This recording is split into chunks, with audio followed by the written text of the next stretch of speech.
Hello दोस्तों, कैसे हो आप लोग। नव वर्ष की शुरुआत हो गई है, आज पहला दिन है। नव वर्ष की ढेर सारी शुभकामनाएं। जिरकॉन इग्नाइटेड आपके लिए दुआ करेगा कि इस साल जितनी भी कठिनाइयां हो, चुनौतियां हो या संघर्ष हो, आप सब पर फतह हासिल करेंगे और जितने भी एग्जाम्स हो आप पास करेंगे और मम्मी पापा को प्राउड फील करवाएंगे ना।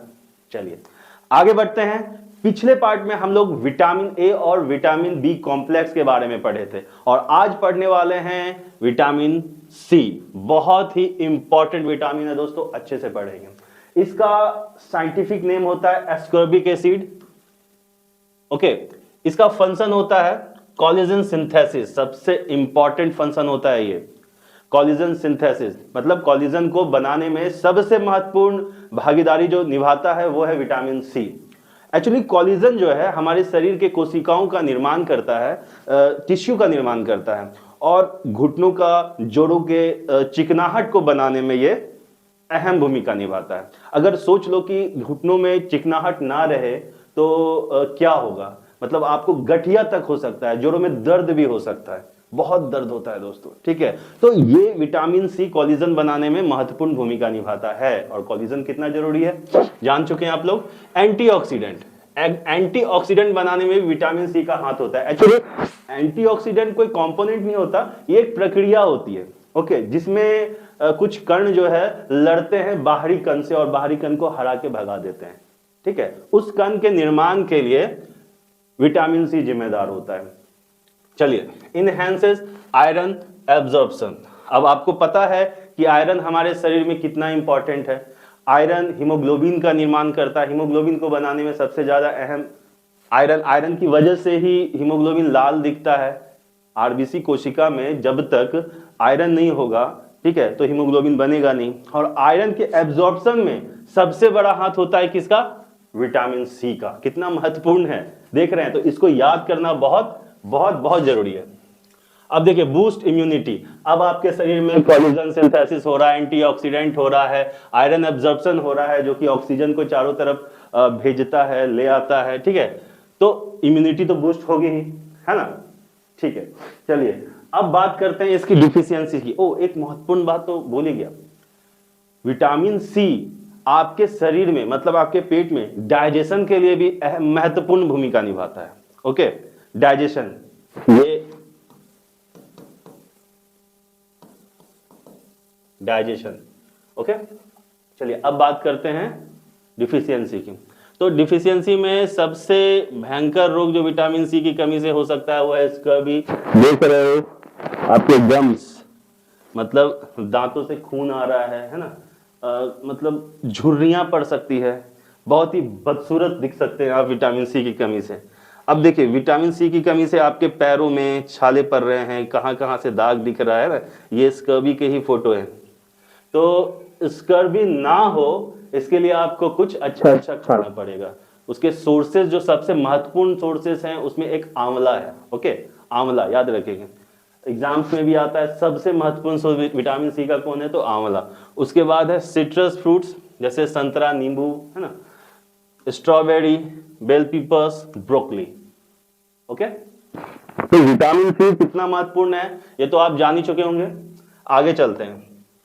विटामिन डी, इसको कैल्सीफेरोल भी कहते हैं, साइंटिफिक नेम है इसका। अलग अलग विटामिन होता है, D3, D2। D3 को कहते हैं कॉलीकैल्सीफेरोल, Ergo calciferol.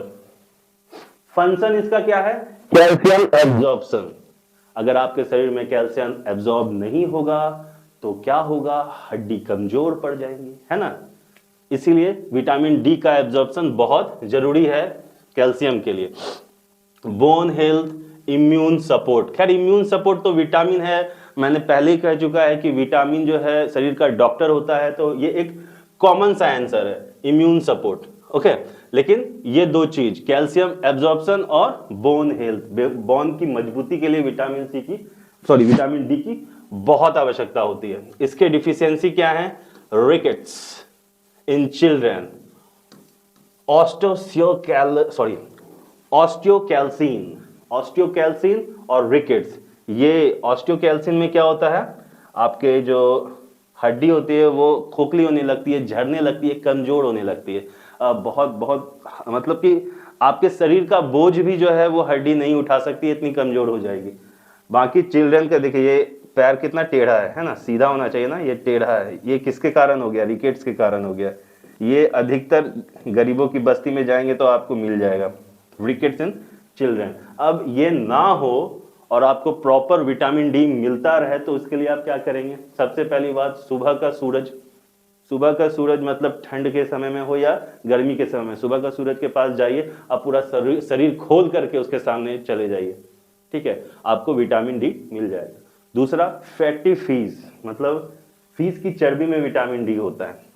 Okay, fatty fish, fortified milk, egg York. भैया जिम जाते हो तो जिम में कहा जाता है कि एग के यॉक को निकाल दो और उसका व्हाइट पार्ट खाया करो, प्रोटीन होता है सिर्फ उसमें। लेकिन मैं तो कहूंगा भैया पूरा अंडा खाना चाहिए, क्योंकि यॉक में विटामिन डी होता है, और विटामिन डी जब तक नहीं होगा तो कैल्शियम हमारा शरीर एब्जॉर्ब नहीं करेगा, और कैल्शियम एब्जॉर्ब नहीं करेगा तो हड्डियां ऐसे भी कमजोर हो जाएगी। क्या डंबल उठाओगे तुम? क्या सही बोला ना मैंने?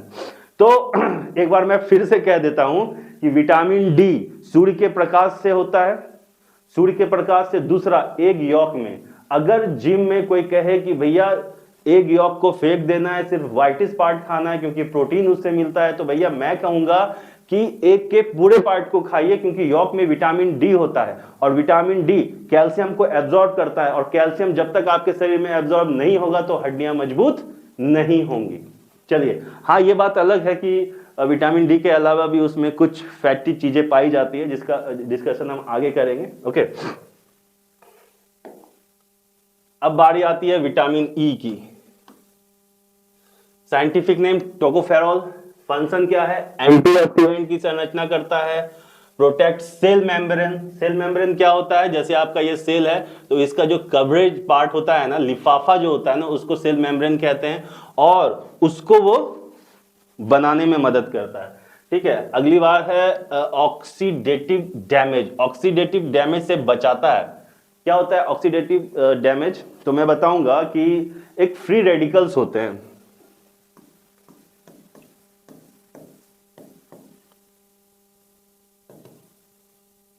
फ्री रेडिकल्स जो होते हैं वो एटमॉस्फेयर में कण होते हैं जिनमें इलेक्ट्रॉन की कमी होती है, और वो अपना इलेक्ट्रॉन को पूरा करने के लिए आपकी कोशिकाओं पे धावा बोलते हैं। और जब तक आपके कुछ एंटीऑक्सीडेंट वहां पे मौजूद नहीं रहे, जैसे कॉलिजन हो गया और विटामिन ई हो गया, इस तरह के अगर मौजूद नहीं रहे तो वो आपके कोशिकाओं में प्रवेश कर जाएंगे। तो विटामिन ई, विटामिन सी, ये सब मिलकर के कुछ एंटीऑक्सीडेंट का निर्माण करते हैं, जिससे कि ये फ्री रेडिकल्स आपके कोशिकाओं में इंटर नहीं कर पाते। ओके, ठीक है। विजन प्रॉब्लम्स भी होते हैं, नर्व डैमेज भी होता है। तो भैया विटामिन ई के सोर्सेज क्या क्या है? नट्स हैं, सीड्स हैं, vegetable oil, green leafy vegetables. Okay, आगे बढ़ते हैं। अंत में विटामिन के का नंबर आता है। सभी लोग जानते हैं विटामिन के क्यों जरूरी है भैया? ब्लड क्लॉटिंग के लिए जरूरी है। और क्या खास बात है इसमें? तो चलिए आगे पढ़ते हैं। विटामिन के, इसको कहते हैं फिलोक्विनन, मिनाक्विनन, K1 और K2, या तो शॉर्ट में बोलो K1 K2। दो प्रकार के विटामिन के होता है, एक हो गया फिलोक्विनन, मिनाक्विनन। फंक्शन इसका क्या है? ब्लड कोटिंग, पूरी दुनिया जानती है। बोन मेटाबॉलिज्म में ये अहम भूमिका निभाता है। बोन मेटाबॉलिज्म मतलब बोन के बनने बिगड़ने में ये अहम भूमिका निभाता है। डिफिशियंसी क्या हो सकती है विटामिन के की कमी से? Easy brushing. देखिए ऐसे ऐसे धब्बे आपके शरीर में उगने शुरू हो जाएंगे। एक्सेसिव ब्लीडिंग, अगर विटामिन के नहीं होगा तो आपके शरीर से एक छोटे से कट में भी बहुत सारा ब्लड बह जाएगा, बहुत सारा ब्लड बह जाएगा, और बहता रहेगा तब तक कि आप कोई डॉक्टरी इलाज ना कर लें। ओके, ठीक है, आगे बढ़ते हैं। सोर्सेस क्या है इसका? केल, एक पत्ता होता है जो कि ब्रोकली ही जैसा होता है। स्पाइनेच मतलब पालक, और फर्मेंटेड फूड। ओके, विटामिन तो खत्म हो गया, लेकिन विटामिन की एक महत्वपूर्ण बात, एक महत्वपूर्ण ज्ञान छूट रहा है। क्या? वो इस प्रकार है। विटामिन घुलने मिलने के क्रम को अगर आधार बनाया जाए तो विटामिन को दो पार्ट में डिवाइड किया जा सकता है। एक वाटर सॉल्यूबल और एक फैट सॉल्यूबल।